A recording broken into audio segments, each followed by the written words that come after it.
Olá, queridos irmãos, quero saudar a todos com a paz do Senhor Jesus Cristo.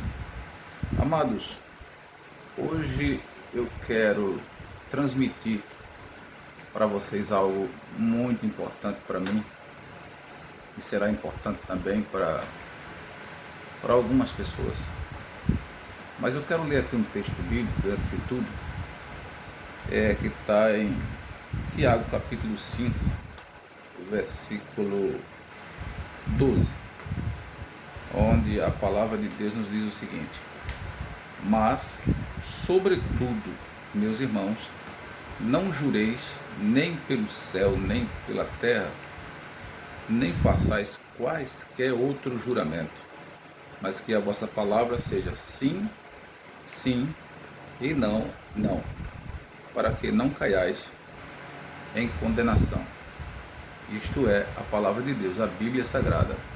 Não é eu que estou falando. Meus irmãos,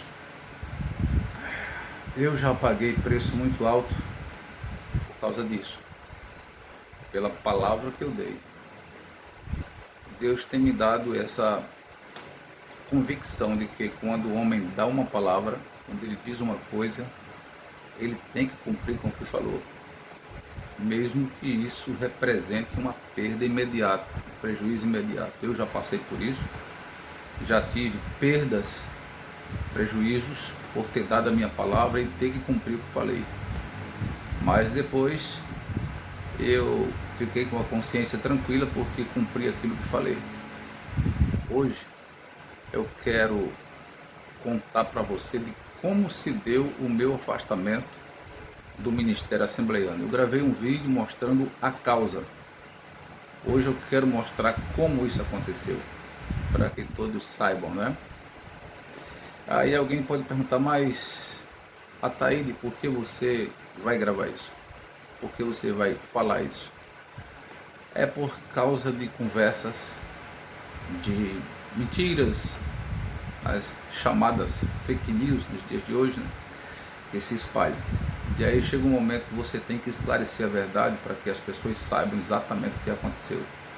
Senão, eu serei o único prejudicado nessa história. Então tem que contar. Quando eu fui chamado para o ministério, para ser separado ao presbitério da igreja, eu era auxiliar.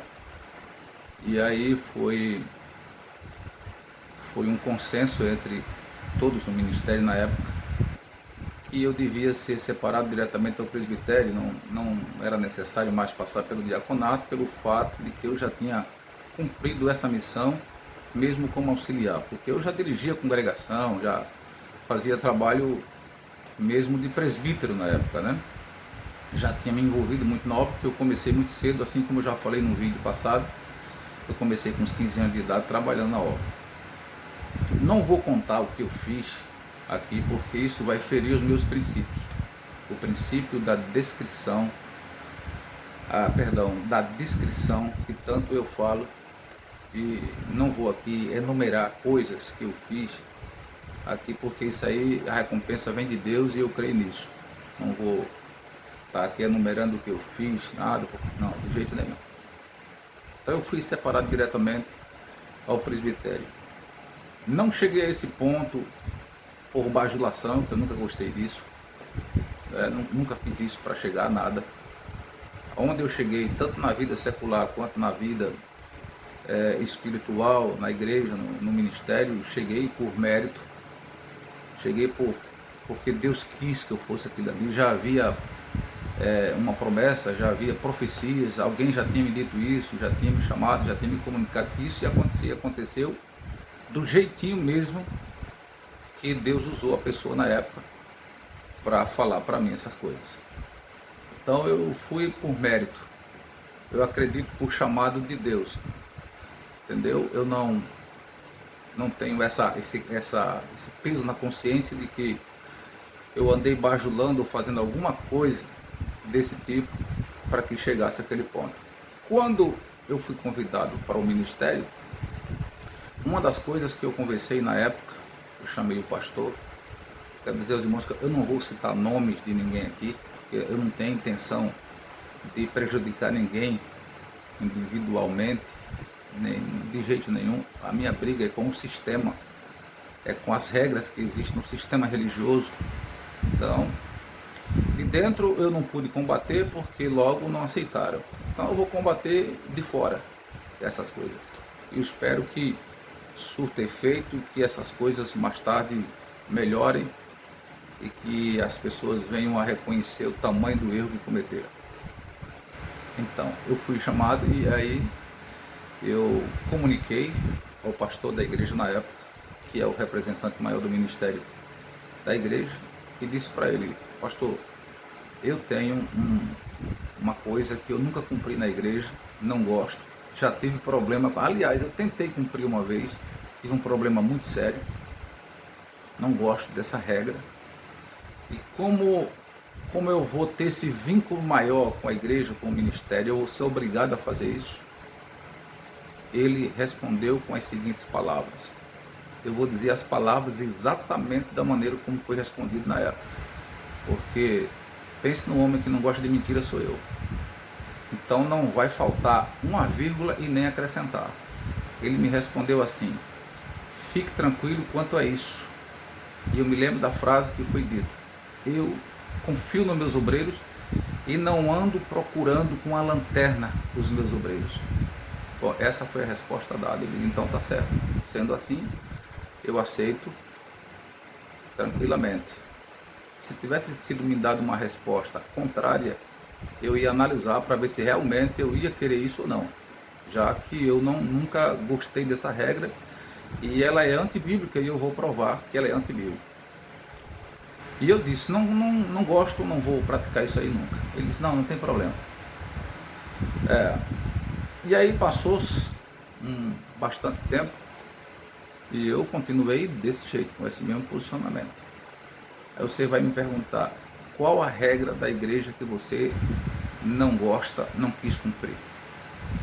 É exatamente essa regra que foi criada, que eu acho isso um absurdo, que foi criada para que as pessoas prestem conta das suas contribuições financeiras, para que você coloque no envelope, assine, coloque o valor, e aquilo tem que ir direto à mão do pastor, ou então ir mesmo para aquela salva que passa no momento do culto, mas que isso chegue lá para ser identificado as pessoas que colocaram aquele dinheiro, principalmente quando se trata de dízimo. Eu nunca gostei disso, então essa era a regra. Achou antibíblica, o próprio Jesus proibiu esse tipo de prática. São textos normativos, indiscutíveis que tem na Bíblia. O próprio Cristo combatendo esse tipo de prática, que eu considero nos dias de hoje farisaísmo. E é mesmo, farisaísmo, porque isso está levando, isso é danoso para a igreja. Isso compromete até o chamado, a separação de obreiros. Compromete muito, porque eu sei que compromete. Daqui para frente eu vou gravar uma série de vídeos que vai esclarecer essas coisas com mais profundidade. Compromete, é muito danoso para a obra de Deus, porque isso tem um desencadeamento muito grande, tem muita coisa que envolve isso aí, certo? Principalmente você ter que prestar conta e ter que mostrar um histórico de dizimista, de contribuinte, para que a sua aprovação seja feita. Nos dias de hoje está assim. Eu estou sabendo que está assim e é verdade, certo? E aí passou o tempo, eu não cumpri essa regra, mas eu me lembro que um dia eu estava numa congregação e eu apliquei uma palavra, uma doutrina, um culto, na época, no dia era um culto de ensinamento, e eu apliquei a doutrina baseada no texto da oferta de Caim e Abel, e nós aplicamos uma doutrina bíblica com responsabilidade, uma doutrina bíblica, falando sobre a oferta de Caim, a oferta de Abel, e que o problema não estava exatamente na oferta, mas no ofertante, e que lá na Bíblia está escrito que Deus atentou para Abel e para a sua oferta, dando uma sequência, dizendo que, apontando que Deus ele atenta primeiro para o ofertante. O principal ali é o ofertante e não a oferta. Primeiro o ofertante. Se o ofertante estiver bem diante de Deus, então a oferta será uma segunda observação para Deus. E apliquei essa doutrina e lá pelas tantas eu disse na igreja que não adiantava você vir louvar a Deus, que é um tipo de oferta a Deus na igreja, com espírito de competição, achando que vai cantar melhor do que todo mundo, que é mais afinado e tal e tal. E que você também não devia vir para a igreja com esse pensamento na hora de falar, de pregar. E assim eu fui discorrendo sobre esse assunto e chegou no momento que eu falei exatamente nessa parte financeira. E aí eu disse que também não adianta você trazer a sua oferta para a igreja, o seu dízimo, ou seja lá o que for, qualquer que seja a contribuição financeira, e você vir com intenção contaminada, não, eu vou entregar isso na mão do pastor para que ele saiba que eu estou dando e o valor que eu estou dando. Então aí você deixou de trazer uma oferta para Deus e entregou com uma outra intenção. E aí você pode estar perdendo a sua oferta. Ora, se a Bíblia proíbe você ofertar intrigado do irmão, você imagina outras coisas. Eu suspeito que alguém ouviu aquilo e levou de forma distorcida, talvez ele não gostou. Eu suspeito que tenha sido isso, mas não tenho certeza. Porque quando eu cheguei no outro dia, que era um culto de doutrina na sede, onde os obreiros, dirigentes da congregação, teriam que estar na sede junto com o pastor, com o ministério todo. E quando eu cheguei na sede, aí o pastor estava valente. E aí ele começou a falar na hora do ensinamento, e aí ele começou a entrar nesse assunto. E aí teve um momento que ele disse para todos, era um culto de ensino, não era uma reunião de obreiros, disse para todos, aos gritos, né, muito autoritário, e disse: a partir de hoje, o obreiro que eu não assinar o envelope dele para ver as suas contribuições, eu não confio nele. E ainda acrescentou: se o templo sede, se a igreja sede precisar para alguma coisa, eu não indico.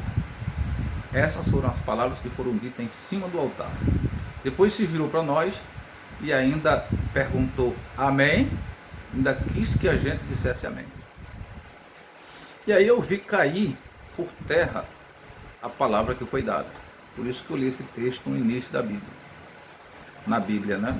Que a palavra do cristão é sim, sim, não, não.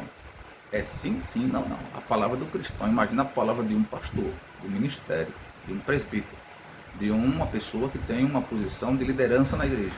Então, aí ele ainda acrescenta esse cargo. Se a palavra de um cristão é sim, sim, não, não, imagine uma palavra de alguém que pertence ao ministério. É sim, sim, não, não e ponto final. Então a palavra que foi dada naquele momento caiu por terra, porque ele tinha dito a mim que eu não teria problema, e que não tinha problema quanto a isso, e eu confiei. Nesse dia caiu por terra, eu chamei para conversar sobre isso, e aí foi me dado algumas desculpas, que a ordem estava vindo não sei de onde, não sei de onde. Eu digo, não tem nada disso, eu vou pela palavra de Deus. Bom, passou o tempo, mas eu percebi que as coisas ficaram meio estranhas para o meu lado, né? Você percebe, não sou criança, nós somos adultos e temos inteligência da parte de Deus que Ele nos deu para perceber as coisas, entendeu? E aí eu fiquei percebendo que havia um certo distanciamento, olhares diferentes. Eu fui percebendo um pouco de rejeição por causa disso, como se eu estivesse sendo observado, entendeu? Uma linguagem nordestina que a gente fala aqui, como você está sendo cubado. Isso é uma linguagem daqui do Nordeste. Mas passou muito tempo, aí um certo dia, na reunião de obreiros, nesse dia o pastor, na hora de passar a palavra, ele disse, Eu hoje ainda me lembro das palavras, eu sou bom de memória, eu gravo as coisas. Ainda me lembro das palavras, ele disse, eu estou aqui com uma palavra muito pesada e portanto eu não vou passar, eu vou passar a palavra para o meu filho. Ele passou para o filho dele naquele momento e ele, quando começou a falar, deu para perceber que ele já veio com com tudo preparado, né? Com um esboço pronto para aquilo ali. E aí, na reunião, ele começou a falar sobre regras, por que regras, por que regras, porque tem que obedecer o homem, porque quem te separou foi o homem, por que regra, por que regras. E isso permeou toda a mensagem que foi aplicada no momento, até que chegou um ponto que ele proferiu a seguinte frase: se tem alguém aqui que não gosta das regras da igreja, peça baixa e saia. Nisso eu contei no outro vídeo, né, que eu gravei.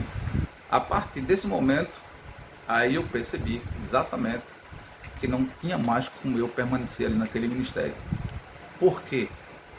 Ali ou eu pedia baixa e saía, ou então eu permanecia lá sendo sufocado e perseguido, né? Porque você fica perseguido, você não vai ser mais bem-vindo ali naquele ministério. Das duas, uma, ou então eles ficariam sufocados sem poder aplicar aquilo que queria aplicar. Pronto, então isso me fez pedir baixa do ministério e me afastei até os dias de hoje. Isso já faz mais de 2 anos, já está indo para 3 anos. Mas eu passei um tempo. Depois de 2 anos, a minha esposa, vamos voltar lá, vamos visitar e tal, não sei o quê. Eu digo, tá, vamos. Aí eu fui fazer uma visita num dia de domingo. Nesse domingo era um culto de senhoras. Veja bem, era um culto de senhoras. E aí, eu cheguei no culto, nós sentamos, ficamos lá e tal. Aí, mais tarde levantou a igreja para fazer a leitura devocional.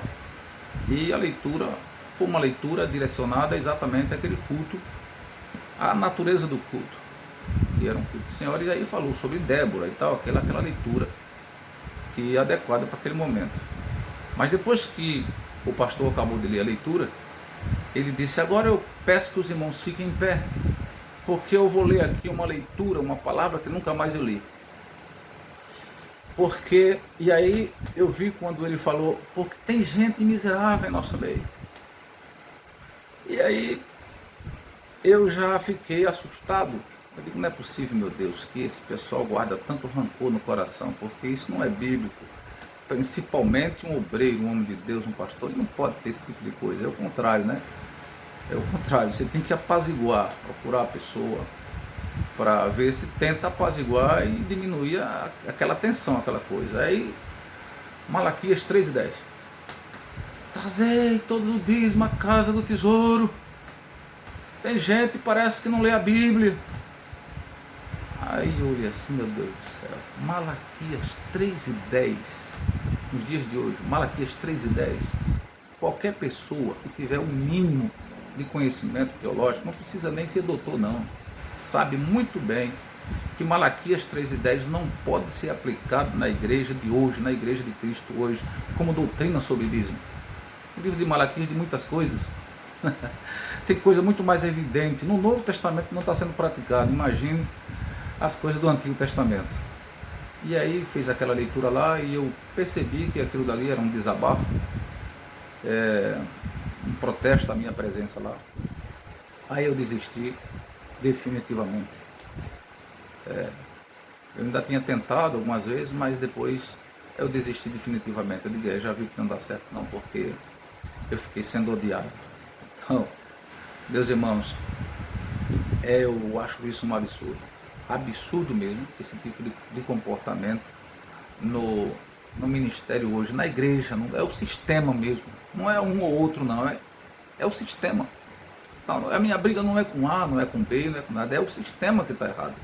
Como é que você vai exigir que a pessoa preste conta de algo que é uma coisa entre você e Deus, faz parte da sua adoração? Porque esse é o ensino que é dado. Se ensina que o dízimo é adoração a Deus, é parte da sua adoração. Então, se é realmente isso, né? Na época eu não questionei a doutrina do dízimo, eu questionei só esta regra. Hoje eu questiono até a doutrina do dízimo, né? Porque é polêmico, todo mundo sabe disso, né? E eu vou gravar mais vídeos sobre isso aqui. É polêmico, mas na época eu questionei só a regra, mais nada. E só pela regra já aconteceu isso, entendeu? E ninguém tem coragem de combater, porque se o ministério, o povo se levantasse para combater esse tipo de coisa, isso acabava. Isso acabava, isso não existe, isso é danoso. Tem muita gente reclamando, mas muita gente mesmo. Só que eles reclamam, mas lá dentro não diz nada. Não combate, né? Entendeu? Isso é um problema para a igreja. Está ficando perigoso, difícil, né? E está virando um negócio. Você ser obreiro agora é um negócio, não é tão fácil. Você ser um obreiro hoje não, está difícil. Mas antigamente obreiro era assim, era uma chamada. Os pastores oravam até Deus dar uma orientação, uma palavra, um sonho, uma visão, alguma coisa para separar alguém. Era assim. Agora não. Você tem que ter um histórico de dizimista. Aí eu repito, Mateus 23 e 23. Jesus disse lá: ai de vós, escribas e fariseus hipócritas. Lá tem um ponto de exclamação. Vocês são dizimistas, dão dízimo de tudo, do endro, do cominho, de tudo, do hortelã, mas despreza o mais importante da lei, mais importante da lei, não é nem da graça, da lei. O mais importante, que são três coisas: a justiça, a misericórdia e a fé. Vocês estão desprezando essas três coisas mais importantes, certo? E acham que por ser dizimista é o dono do céu. E aí pega o título de homem fiel, fiel a Deus, homem de Deus, mulher de Deus, só por ser fiel dizimista. Que absurdo. E agora a nova é que a gente está sabendo que estão colocando na carta de recomendação. Vem escrito lá, dizimista. Ora, se Jesus disse o mais importante é fé, misericórdia e justiça, não era melhor colocar? Então coloca os quatro. Ele é dizimista, justo, misericordioso e tem fé. Pronto. Porque pelo menos Jesus disse: deveis praticar estas coisas sem omitir as outras. Mas o que vem lá é só dizimista. Aí a pessoa sai: botei na minha carta, eu sou dizimista e tal, não sei de quê.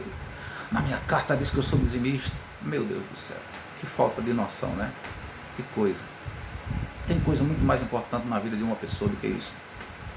Mas isso hoje é o mais importante. Pode acreditar. Você pode tropeçar em outros termos, mas não entre nessa área não, porque você vai ser odiado, você vai ser escanteado, demonizado. Isso que eu estou dizendo aqui hoje, eu não duvido nada que daqui a um dia estejam dizendo aí: o Ataíde é inimigo da obra de Deus. O Ataíde está espalhando doutrina de heresia, de demônio. O que eu estou dizendo aqui está na Bíblia. Não tem nada de heresia nem de demônio não. Está na Bíblia aqui. Ó. Foi Jesus quem ensinou a ser discreto. Faça as coisas para Ele. A adoração a Deus é adoração a Deus. A adoração a Deus é para Deus. Então se você vai contribuir financeiramente como adoração a Deus, então faça para Ele. É isso que Jesus disse. Se você vai orar, entre no seu quarto, feche a sua porta e ore em secreto, que Ele te recompensa publicamente. A recompensa é pública, mas a oração é secreta. Se tu vai jejuar, não deixa transparecer isso. Jesus ensinou: não seja como os escribas que ficam nas esquinas das ruas para ser visto pelos homens. Ora, e Jesus mudou de opinião? Não posso acreditar nisso. Ele se acostumou com as coisas da atualidade.